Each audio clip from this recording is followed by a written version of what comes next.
Liverpool's January business has taken another notable turn, with the club moving swiftly to finalise a deal that carries implications both for the present and the future. While much of the focus this month has centred on senior signings and high-profile speculation, this latest development underlines a quieter but equally important strand of Liverpool's transfer strategy, one that speaks to long-term planning, player development, and carefully managed decision-making behind the scenes. Let's break this down in today's video, along with all the other Liverpool news from the last 24 hours. There is so much to discuss in today's video, so be sure to like the video and subscribe to the channel for daily Liverpool content. Liverpool have confirmed another significant loan move from their academy ranks, with Luke Chambers sealing a half-season switch to Charlton Athletic as he looks to rebuild momentum after a prolonged and frustrating spell on the sidelines. For Chambers, this move is about far more than simply game time. The 21-year-old left-back has spent the best part of the last year fighting his way back from a serious back injury that stalled what had been a steadily upward trajectory. Once viewed as one of the more reliable defensive prospects coming through at Kirkby, Chambers' development was abruptly halted after recurring issues forced the early termination of his loan at Wigan. Since then, Liverpool have taken a cautious and structured approach, overseeing his rehabilitation at the AXA Training Centre before green-lighting a return to competitive football. That process began to bear fruit in December when Chambers finally made his comeback for Liverpool's under-21s, ending a 9-month absence. Crucially, his return was not rushed. Further appearances followed, allowing the medical and coaching staff to carefully monitor both his physical condition and confidence. His most eye-catching outing came at the weekend when he completed just over an hour in a comprehensive 7-0 win over Arsenal's youngsters, a performance that underlined both his fitness and readiness for the next step. That next step now comes in the Championship,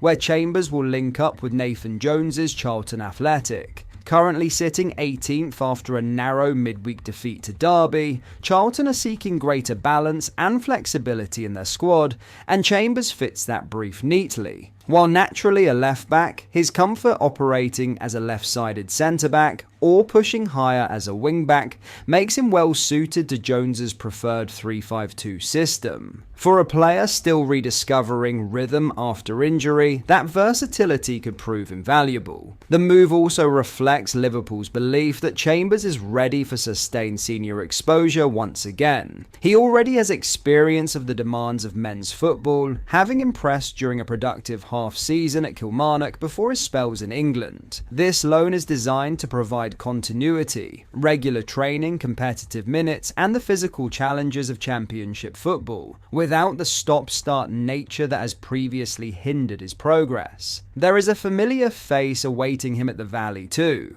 Charlton captain Lloyd Jones is another former Liverpool Academy graduate, and his presence should help Chambers settle quickly, both on and off the pitch. Competition will be present, with Charlton having added Jurgen as a free agent earlier in the season. But Liverpool will view that as a positive environment rather than a deterrent, ensuring Chambers earns his place rather than being handed it. In this section of the video, we will go over our 5 takeaways from the 3-0 win over Marseille. Liverpool extended their unbeaten run to 13 games with a 3-0 win at Marseille, with Arne Slot's fullbacks afforded the opportunity to showcase their best qualities. Number 1. Arne Slot gets it tactically spot on. He's had enough criticism this season, so how about Arne Slot gets some deserved credit for Liverpool's performance in this one? The Dutchman's 4-2-2 formation did a perfect job of quietening down a Marseille attack that had scored more goals than PSG, 41,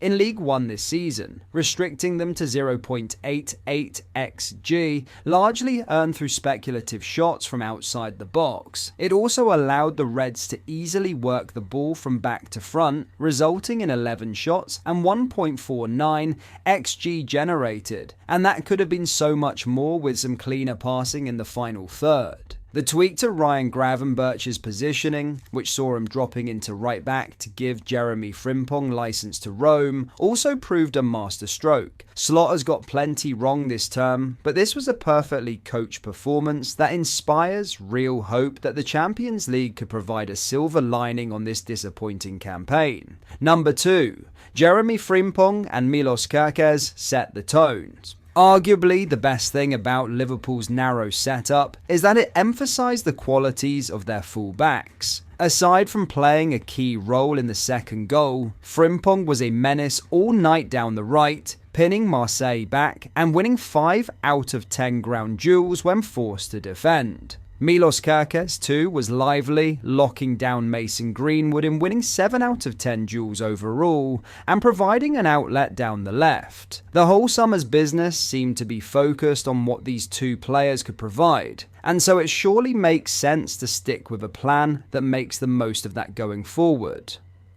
Number 3. Joe Gomez shines in rare Liverpool outing after stepping in for Ibrahima Konate. Unsurprisingly, given his lack of minutes, Joe Gomez has tended to look rusty when called upon this season, and so you worried for him this evening. But the Englishman barely put a foot wrong standing in for Ibrahima Konate, absent for family reasons, showing just why he has registered so many appearances for this club down the years.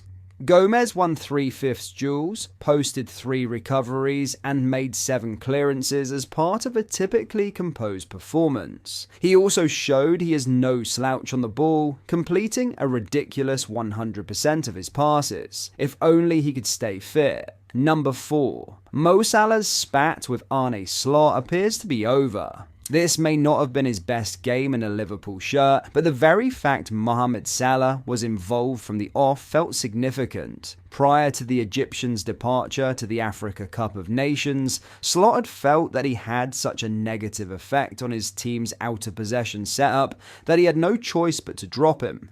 Yet here, the head coach was starting his number 11 at the first available opportunity following his return in a Champions League away game in which the Reds were expected to be seriously tested. Salah did not reward that call with a brilliant attacking showing, taking just 2 shots and creating 1 chance, but he did enough off the ball to justify his place. Hopefully, the truce between the two that appears to have been called can hold firm going forward. Number 5.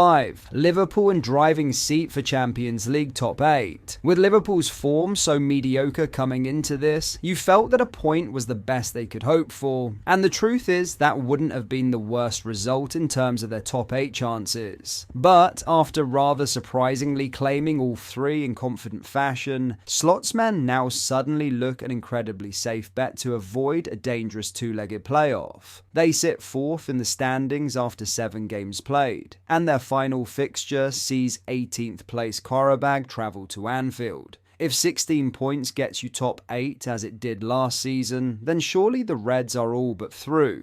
But that is all for today's video. Thank you for watching. I hope you enjoyed. If you did, please drop a like on the video and subscribe to the channel for daily Liverpool content. We post all the latest Liverpool news every day, so join our fast growing community so you never miss out. Thank you. I'll see you in the next video.